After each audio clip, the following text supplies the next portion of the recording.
Ration കടയിൽ നിന്ന് വാങ്ങിയ അരി കഴുകുമ്പോൾ നീല നിറമെന്ന് പരാതി. മുണ്ടക്കം ഏന്തയാർ സ്വദേശി ബിജു തോമസിനാണ് ഈ അനുഭവം ഉണ്ടായത്. സംഭവത്തിൽ പഞ്ചായത്ത് അധികൃതർക്കും ഭക്ഷ്യസുരക്ഷാ വകുപ്പിനും ബിജു പരാതി നൽകി. ദൃശ്യങ്ങൾ കാണാം.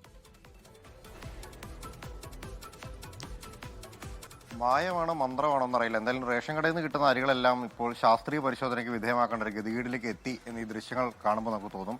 ഏന്തയാറ് അക്ഷയ സെന്ററിന് സമീപത്തുള്ള റേഷൻ കടയിൽ നിന്നാണ് ഇന്നലെ വൈകിട്ട് ഈ അരി വാങ്ങിക്കൊണ്ട് ബിജു വീട്ടിലെത്തുന്നത്. കഴുകുന്ന സമയത്താണ് ആ ദൃശ്യങ്ങൾ കാണുമ്പോൾ തന്നെ മനസ്സിലാവുന്നതല്ലേ, നമ്മൾ ഈ വെള്ള തുണികളെല്ലാം കഴുകിയെടുക്കാൻ വേണ്ടിയിട്ട് ഈ ഉജാല മുക്കിയെടുത്താൽ ആ വെള്ളത്തിൻ്റെ കളർ എങ്ങനെ ഉണ്ടാവും ആ കളറിലേക്ക് ആയിട്ടുണ്ട്. കഴുകുന്തോറും നീല നിറം കൂടി വരുന്നു എന്നുള്ളതാണ് കണ്ടെത്താൻ കഴിഞ്ഞത്. ബിജു അത് ശ്രദ്ധയിൽപ്പെട്ടതിനെ തുടർന്ന് റേഷൻ കടയിൽ തന്നെ പോയിരുന്നു. റേഷൻ കട ചെന്ന സമയത്ത് റേഷൻ കടക്കാരൻ പറഞ്ഞത് അരി മാറ്റി നൽകാം എന്നുള്ളതാണ്. പക്ഷേ മാറ്റി നൽകുന്ന അരിയിലും ഇത് തന്നെയാണോ ഗതി എന്നറിയില്ലാത്തതുകൊണ്ട് അത്തരം ഒരു റിസ്ക് എടുക്കാൻ വേണ്ടിയിട്ട് ബിജു ഏതായാലും തയ്യാറായില്ല. പക്ഷേ സംഭവവുമായി ബന്ധപ്പെട്ടുകൊണ്ട് പഞ്ചായത്ത് അധികൃതർക്ക് അതോടൊപ്പം ഭക്ഷ്യസുരക്ഷാ വകുപ്പിനും പരാതി നൽകിയിട്ടുണ്ട്. റേഷൻ കടക്കാരൻ്റെ ഭാഗത്തുണ്ടായ ഒരു വീഴ്ചയല്ല എന്നുള്ളത് ബിജു അടക്കം സമ്മതിക്കുന്നു. ഇതിൻ്റെ അതൊരു സാങ്കേതിക തടസ്സം ഇന്ന് ഞായറാഴ്ച ആയതുകൊണ്ട് ഭക്ഷ്യസുരക്ഷാ വകുപ്പിൽ ഉദ്യോഗസ്ഥരൊന്നും പരിശോധനയ്ക്ക് എത്തിയില്ല. കാരണം ഇന്നലെ രാത്രിയാണ് ഈ സംഭവം ഉണ്ടായത് എന്ന് പറയുന്നുണ്ടല്ലോ. അപ്പോൾ തുടർ നടപടികൾ ഉണ്ടാകും എന്ന കാര്യം പറഞ്ഞിട്ടുണ്ട്. ഇത് സിവിൽ സപ്ലൈസിന് ഗോഡൌൺ അടക്കം പരിശോധിക്കും എന്ന കാര്യം കൂടിയാണ് പറയുന്നത്.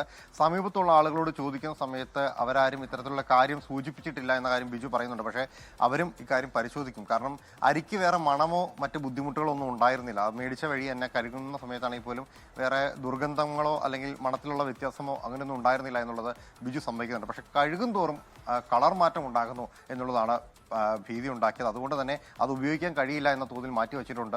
ഇപ്പോഴും 5 കിലോയ്ക്ക് മുകളിലുള്ള അരി ബിജുവിൻ്റെ കയ്യിലുണ്ട്. ഇത് എന്ത് ചെയ്യണം എന്ന കാര്യത്തിൽ ബിജുവിനും കൃത്യമായി ധാരണയില്ല.